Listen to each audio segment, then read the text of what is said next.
Ал эми кайсы адам көзүн сактабай, ар нерсеге карай берсе, арам нерселерди карай бере турган болсо, бүгүнкү күндө уламалар айтат, эң көп желинген эт кимдин эти, эмненин эти желип атат десе, адамдын эти желип атат.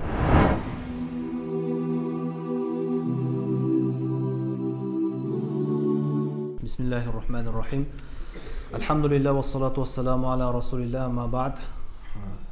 Өткөндө намаз окуучулардын деңгээлдерин айтып, азыр эми ошол намаздын деңгээлин жогорулатууда эмне иш аракетти кылышыбыз керек? Кантсек намазыбыздын деңгээли жогорулайт. Бул китебиңиздерде 30-бет намазды тургузуунун биринчи музакарасы.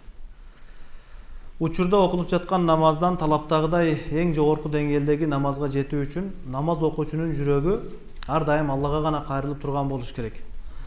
Ал эми андай болуш үчүн жүрөк бардык ички оорулардан таза болуш керек, анан нурдуу болуш керек. Эки нерсе, жүрөк биринчи таза болуш керек, анан жүрөк нурдуу болсо, ошондой жогорку деңгээлдеги намазга жетүүгө бир мүмкүнчүлүк пайда болот. Ошондуктан алгач жүрөктү буза турган нерселерден сактанып туруп, анан жүрөккө нур алып келе турган бир амалдарды аткара турган болсок, анан ибадаттын лаззатына, ибадаттын рахатына жете алат экенбиз. Шариатта эреже бар, биринчи зыянды кетиребиз, анан пайда алып келебиз деген. Ошондой эле намаздагы рахатка жетиш үчүн биринчи зыянды кетиребиз. Кандай зыян? Жүрөгүбүздү буза турган, түрдүү бир кыжалачылыкты жүрөккө алып келе турган, жаман иштерден жүрөктү тазалап алып туруп, андан кийин жүрөккө нур алып келе турган иштерди кылсак, анан жүрөгүбүз рахат алып, намаздын бир даамын, рахатына жетүүгө мүмкүнчүлүк болот. Себеби бул жүрөк күзгү сыяктуу да. Эгер күзгү кир болгон болсо, анда күзгүгө каранган адам канча сулуу болсо дагы жүзүндө бир тактар, кирлер көрүнө берет да. Ошол сыяктуу эле адамдын жүрөгү күзгү эгер канча таза болсо, анда намаздын рахаты, ибадаттын даамы ушундай бир жакшы чагылып, жакшы билинип турат. Ошол үчүн эми биз алдыңкы сабактарыбызда мындан кийин эми жүрөктү нурдуу кылыш үчүн 4 нерседен сактанабыз, 4 нерсени сактайбыз. Анан 4 нерсе менен жүрөгүбүзгө нур алып келебиз. Ошо 4 ишти аткарабыз. Биринчи сактана турган нерселерден баштайбыз. Жүрөктү буза турган бир 4 нерсе бар да. Дайым этият болуп көзөмөлдөп туруш керек. Алардын биринчиси көз. Маалымат булактарынын эң чоңу ушул көз да. Адам көзү менен тааныйт бардык нерселерди. Көз, анан кулак, анан тил, анан курсак. Ушу 4 нерсе жүрөктүн бузулуусуна себеп болот эгер көзөмөлдөнбөсө. Ошонун биринчиси көздү айтабыз. Көз. Намазда ой чачырабай, хушу хузу менен окуш үчүн намаз учурунда дагы, намаздан сырткары дагы адам көзүн сактап жүрүш керек. Эмнеден? Арам нерселерден. Ар кандай Аллах Таала тыйган нерселерди карай берсе, адамдын көзү сакталбаган болуп, жүрөгү бузула берет. Жүрөккө ошо көргөн жаман нерселери элеси намазда туруп оюна келе берет дагы, намаздын рахатына жетпей калат. Эгер көзүн сактап жүргөн болсо, анын пайдасы эмне? Диндеги улуулар айтышкан, улуу алымдар айтышкан, эгер кайсы адам көзүн дайыма арамдан сактап жүрө турган болсо, анда дүйнөдөгү шайтандардын эң чоңу келип дагы ал адамды азгыра албайт экен да. Ал эми кайсы адам көзүн сактабай, ар нерсеге карай берсе, арам нерселерди карай бере турган болсо, дүйнөдөгү эң чоң олиялар дагы бул адамды оңдой албай калат экен да. Себеби көз менен жүрөктүн байланышы өтө тыгыз. Ар нерсени карай берүү менен жүрөккө түрдүү керексиз маалыматтар чогула берет. Анан намазды баштаганыңызда бирден келе берет да ойго. Ошондо анан намаздын рахатына жетпей калат экен адам. Пайгамбар алейхиссалам бир хадисте айтат.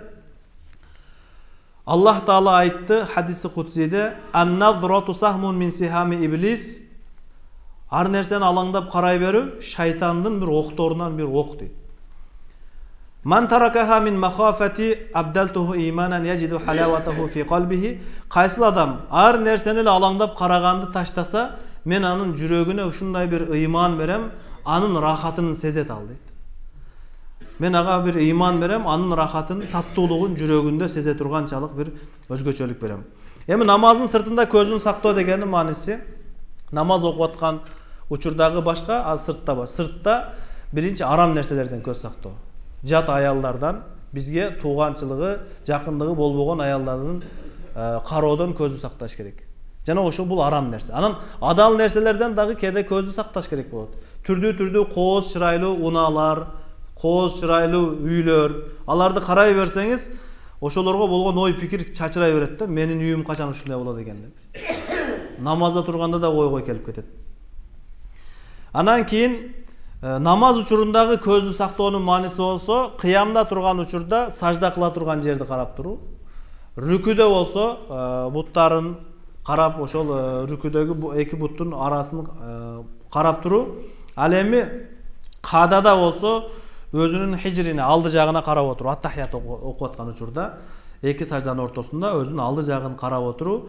Анан салам бергенде ийинине кароо деп уламалар айтып кетишкен. Салам бергенде ийинди караш керек экен да. Аркадагы кимдер намазга кечикти ошого чейин карабай, ал намазда ийиниңизди эле карайт экенсиз. Анан кээ бирлер салам бергенде такыр эле ийинди да карабайт да, бир аз эле башын буруп коет. Бул дагы толук сүннөт болуп эсептелбейт. Ийинге карап, жүзүңүздүн жарымын арттагы адамга көрүнө турган деңгээлде жүздү буруу. Мына ошол учурда ийинди карап туруу көздү сактоо болуп эсептелет. Көздү сактабагандыктан улам бүгүнкү күндө көп бир кыйынчылыктарга кабылдык. Мисалы, негизи аял кишилер өз жүзүн жабыш керек эле, жаппай койду. Энди эркектер көзүн сакташ керек да. Өзү ачып алып турго деп карай берсе болбойт да. Бир 2-3 адам кетип аткан экен. Көзүңдү сакта десе, кана дейт экен да.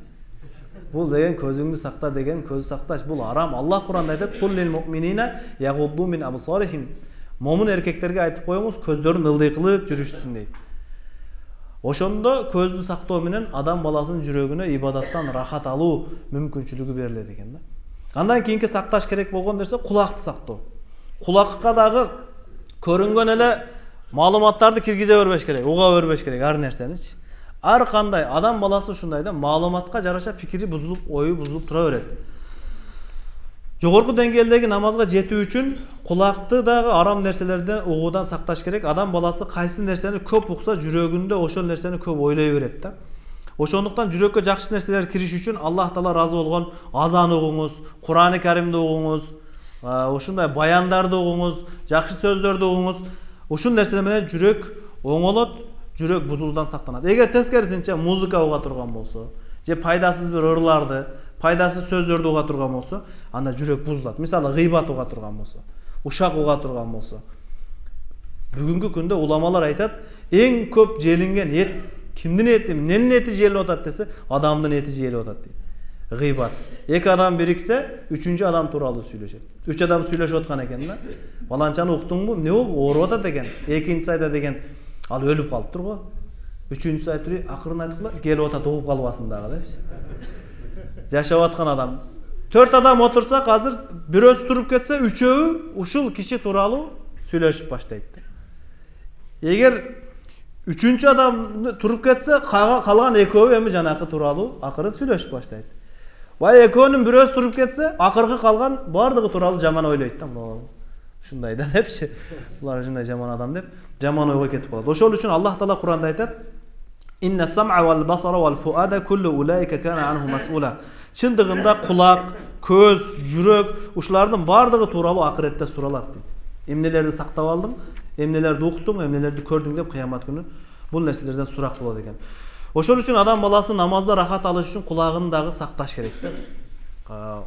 Кулакты ар кандай пайдасыз, зыяндуу нерселерден сактап, Кур'ан укканга, зикир укканга, мисалы музыка уксаңыз зыяны эмне десе, музыка уккандын бир зыяны адам Кур'аны Каримди угуп рахат ала албай калат да.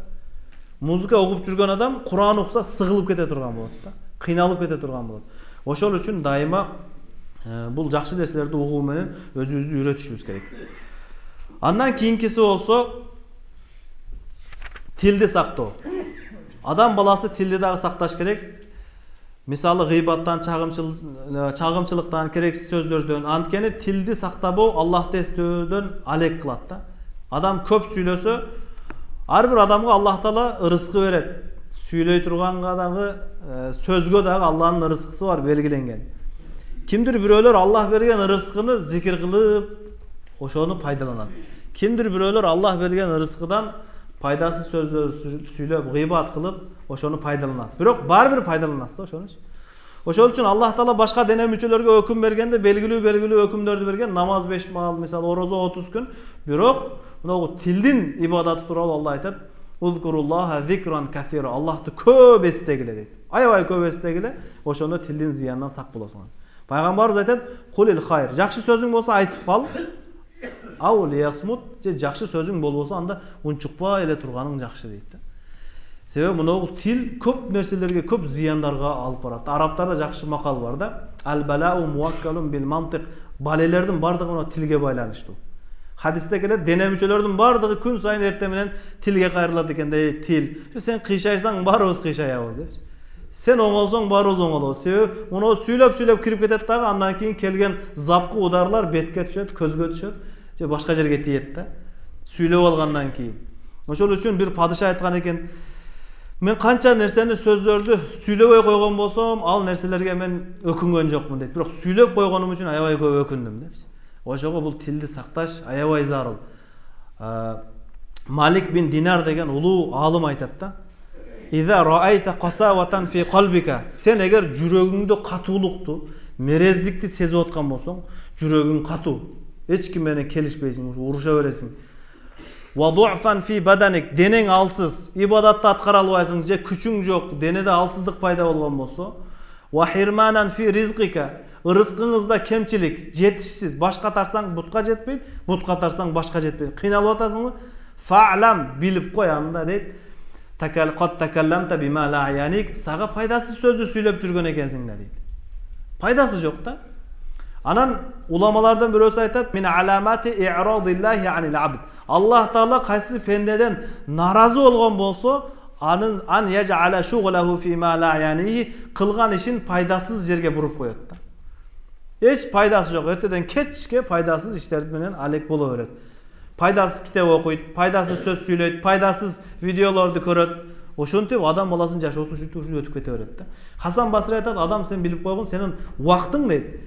"Сен өзү убакыттан куралгансың. Убактың кетсе, жарымың кетти деп элестете бер" дейт. Мисалы бир адамдын бир күн колун, бир манжасын жулуп кетти, экинчи күн экинчи манжасын. Ушинтип атып дене мүчөсүнүн баарын жулуп алышы мүмкүн да, түгөнүп калышы мүмкүн. Кудум ушул сыяктуу убактың дагы өтүп кетет. Ошого убакытты туура пайдаланыш үчүн тилди сакташ. Тилди сакташ үчүн жөн эле тиштеп отура берсеңиз, бул тил ушундай энергиясы күчтүү, ойду бузат да. Оюнда сүйлөшүп отура берет кебирлерчи. Андан эмне кылыш керек? Тилди иштетиш керек. Дават бериш керек. Тилди иштетип зикир кылыш керек. Тилди иштетип Куран окуш керек. Анан зыянынан сактаныштын мүмкүнчүлүгү болот.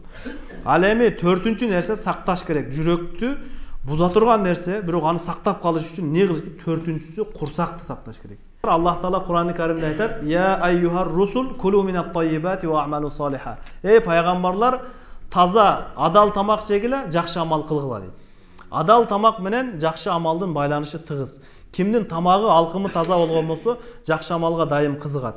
Ким арам тамак менен азыктанса, арамга кызыгуусу күчөйөт да. Себеби билебиз, жеген тамагыңыз акырын канга айланат. Анан канга айланып ичиңизге сиңет. Ошол ичке сиңген нерсе, эгер арам тамактан пайда болгон болсо, анда арам жака тарта берет да, арам ойго тарта берет да. Мисалы азыр биз окуганы келдик, бир айлык окуудабыз.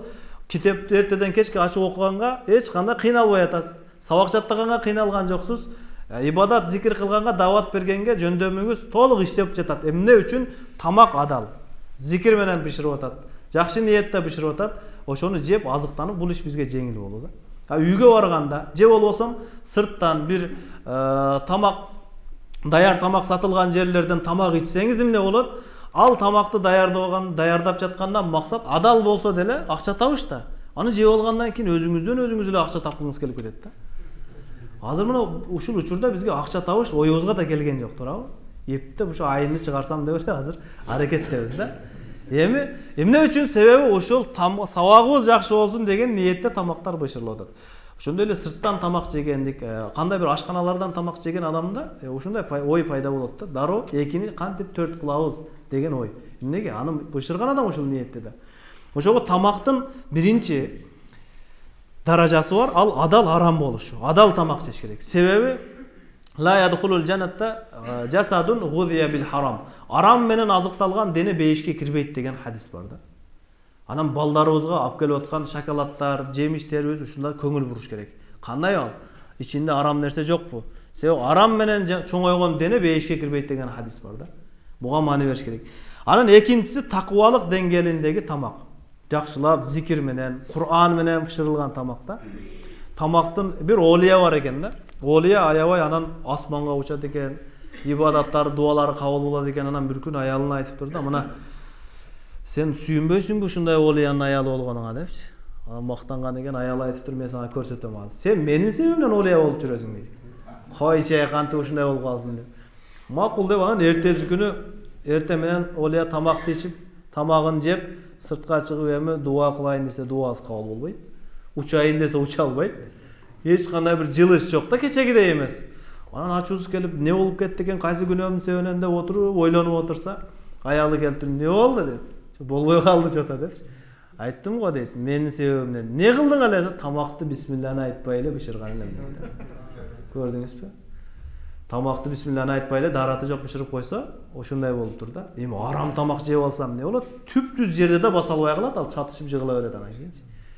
Ошого тамак аштын таасири аябай зарыл. Демек, адам тамактанып атканда оозуга келгенде эле оттой бербеш керек экен да, жейби киргизе бербеш керек экен. Бизде ошо тамакка аябай маани беребиз да, жакшы макал дагы жазып коюшкан. Жакшы тамак калганча жаман курсак айрылсын дейт. Андай эмес. Тамактануунун өзүнүн чеги бар, өзүнүн деңгээли бар, такыбалык деңгээли бар. Арам нерселерден сактанып, мына ушундай 4 мүчөнү ушул жакшы сактаган болсок, жүрөгүбүз бузулбай сакталып турат да. Баякы айткандай, арам тамак жеп алды, арам сөз сүйлөдү, арам сөз укту, арам нерсени көрдү, жүрөк бузула берет. Жүрөктө бузулгандан кийин денедеги падыша жүрөк да, дене баары бузулат да. Пайгамбар алейхиссалам айтат: "Инна фил жасади мулгатан", денеңерде бир мушта эт бар. "Иза салухат", эгер оңолуп калса, салухал жасаду куллу, денең бардыгы оңолуп кетет да. Башыңдан баштап бутка чейин оңолот да. Тил да оңолот. Эч кимди сөкпөй турган, урбай турган, бол бардыгы оңолот. Ва иза фасадат, эгер ошол эле мушта эт бузулса, фасадал жасаду куллу, денең баштан аяк бузулуп кетет да. Кулак жаман сөздөрдү угат, тилден жаман сөз чыгат, көз арам менен алек, колдор башка бирөөлөргө зыян берип аткан, бут башка жака басып кетип, бардык денеге таасир этет. Ала Пайгамбар алейхиссалам айтты: көңүл бургула. Пайгамбар алейхиссалам айтты: көңүл бургула.